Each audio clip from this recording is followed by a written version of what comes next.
அஸ்ஸலாமு அலைக்கும் வரஹ்மத்துல்லாஹி வபரகாத்துஹு. பிஸ்மில்லாஹிர் ரஹ்மானிர் ரஹீம். ஹதீஸ் எண் 34. அன் அபி ஹுரைரத ரலியல்லாஹு அன்ஹு قال قال رسول الله صلى الله عليه وسلم إن الله لا ينظر إلى صوركم وأموالكم ولكن ينظر إلى قلوبكم وأعمالكم. ரவாஹு முஸ்லிம். நிச்சயமாக அல்லாஹ் உங்கள் உருவத் தோற்றத்தையும் இன்னும் உங்கள் செல்வத்தையும் அவன் பார்க்க மாட்டான், என்றாலும் உங்கள் உள்ளத்தையும் இன்னும் உங்கள் செயல்களையும் தான் அவன் பார்க்கிறான் என்று நபிகள் நாயகம் ஸல்லல்லாஹு அலைஹி வஸல்லம் அவர்கள் கூறியதாக அபி ஹுரைரா ரலியல்லாஹு தஆலா அன்ஹு அவர்கள் அறிவிக்கிறார்கள். நூல் முஸ்லிம்.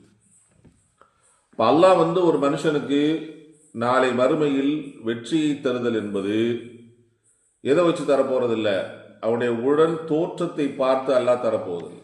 எவ்வளோ அழகா இருக்கான், அழகா இருந்தா அவனுக்கு எல்லாம் மதிப்பு கொடுக்க போறானா? ஏன்?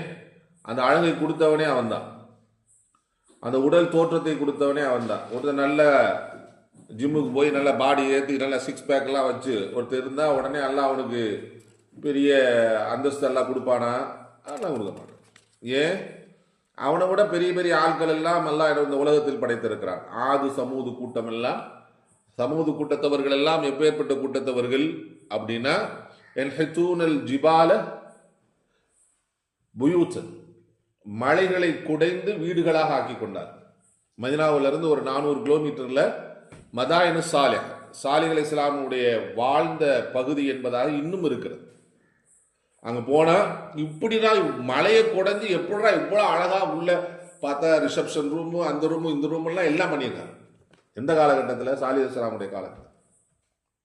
அவ்வளவு பலம் பொருந்தியவர்கள். அல்லாஹ் சூரத்து ஃபஜ்ர்ல எப்படி சொல்றான்? அல்லத்தி லம் யுக்லக் மிஸ்லுஹா ஃபில் பிலாத், அவர்களை போன்று இந்த உலகத்தில் நான் படைக்கவில்லை, அவ்வளவு பிரம்மாண்டமான படைப்புகளாக அவர்களை நான் படைத்தேன் என்று சொல்கிறான். அப்ப அப்பேற்பட்ட படைப்பிடங்களை கூட அல்லாஹ் சுப்ஹானஹு வ தஆலா என்ன செஞ்சான்?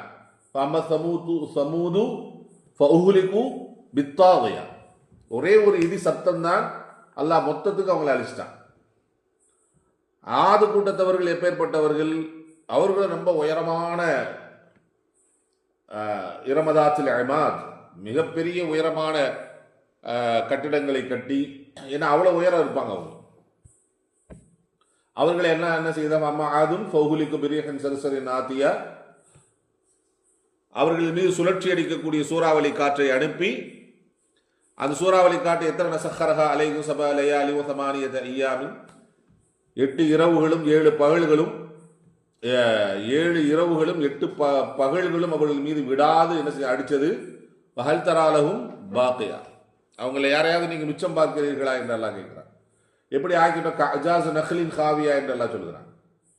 பிடுங்கி போடப்பட்ட பேரித்த மரங்களை போய் நான் ஆக்கிட்டோம். அப்ப உடல் பருமனை வைத்தோ உடல் அழகையோ எல்லாம் பார்த்து ஒரு மனுஷனுக்கு நாளைக்கு எல்லாம் சொர்க்கத்தை வெற்றி எல்லாம் நிச்சயிக்க மாட்டான்.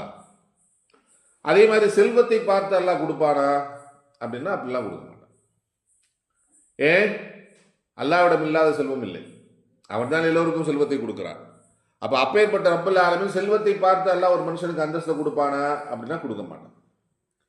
இந்த ரெண்டுமே இல்லாத, அழகும் இல்லை, உடல் பெரிய அளவுக்கு உள்ள பொருளாதார வசதியும் இல்லை, ஆனால் பிலால் ரலியல்லாஹு தஆலா அன்ஹு அவர்கள் கருப்பு நிற அடிமைதான், இருப்பதற்கு கூட இடமில்லை, பள்ளிவாசலில் தான் இருப்பாங்க, ஏதாவது கிடைச்சா சாப்பிடுவாங்க, இல்லாட்டி பசியா இருந்துக்குவாங்க.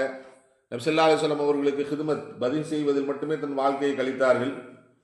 ஆனால் அவர்களுக்கு அல்லாஹ் எவ்வளவு பெரிய அந்தஸ்தை கொடுத்தார். நபி ஸல்லல்லாஹு அலைஹி வஸல்லம் சொன்னாங்க, பிலாலே, நீங்கள் இஸ்லாத்துக்குள் வந்ததற்கு பின்பாக நீங்க என்ன அமல் செய்யறீங்க அதை சொல்லுங்க, ஏன்னா இன்னி சமயத்தை ஆலிக ஃபில் ஜன்னா, உங்களுடைய செருப்பின் ஓசையை நான் சொர்க்கத்தில் கேட்கிறேன் என்று சொன்னார். அப்ப ஒண்ணுமே இல்லை அவங்ககிட்ட, அழகு இல்லை, பொருளாதாரம் இல்லை, எதுவுமே இல்லை. ஆனால் அவ்வளவு பெரிய அந்தஸ்தை எல்லாம் அவங்களுக்கு கொடுத்தானே. எதை வச்சு கொடுத்தான் அப்படின்னா, வலாக்கி யன்துரு இலா குலூபிக்கும், அல்லாஹ் உங்க மனசுல என்ன ஈமான் இருக்கிறது, என்ன நீங்க அல்லாஹ் பத்தி பயம் இருக்கிறது, உங்களுடைய உள்ளத்தில் எந்த அளவுக்கு நல்லெண்ணம் இருக்கிறது, இதை அல்லாஹ் பார்க்கிறான். அடுத்து என்ன? விலா அமாலிக்கும், நம்முடைய நற்செயல்கள் என்ற எந்த அளவுக்கு நல்ல செயல்கள் இருக்கிறது என்பதை என்ன செய்யறான்? அல்லாஹ் பார்க்கிறான். இதுக்கு தான் அல்லாஹ் கூலி கொடுப்பான். இதுக்கு தான் அல்லாஹ் ஒரு மனுஷனுக்கு அந்தஸ்து கொடுப்பான். இதுக்கு தான் அல்லாஹ் ஒரு மனுஷனுக்கு வெற்றியை கொடுப்பானே தவிர பொருளை பார்த்தோ அழகை பார்த்தோ என்ன செய்ய மாட்டான். அல்லாஹ் யாருக்கும் எந்த வெற்றியும் கொடுக்க மாட்டான், எந்த சொர்க்கத்தையும் அல்லாஹ் கொடுக்க போறது இல்லை. அப்ப நாம நம்முடைய உடல் அழகு என்பதல்ல, அதை பார்ப்பதை விட என்னுடைய உள்ளம் எப்படி இருக்கிறது, எவ்வளவு அழகாக இருக்கிறது, எந்த அளவுக்கு நல்லெண்ணங்கள் விளைகின்ற இடமாக அது இருக்கு, அதைத்தான் நாம சரி செய்யணும். என் உள்ளத்தை நான் சரி செய்ய வேண்டும், என் செயல்பாடுகளை நான் சரி செய்ய வேண்டும். அதைத்தான் அல்லாஹ் பார்க்கிறான் என்று என்ன செய்யறாங்க ஸல்லல்லாஹு அலைஹி வஸல்லம் அவர்கள் சொல்லி காமித்திருக்கிறார்கள். எனவே நாம எதுல அதிகமாக கவனம் எடுக்கணும்? என்னுடைய உள்ளத்தை நல்ல உள்ளமாக வைத்துக் கொள்வதில் கவனம் எடுக்கணும். என் செயல்பாடுகள் நல்ல செயல்பாடுகளாக ஆக்கிக் கொள்வதற்கு நாம் கவனம் எடுக்க வேண்டும். அல்லாஹ் அதற்கு அருள் புரிவான்.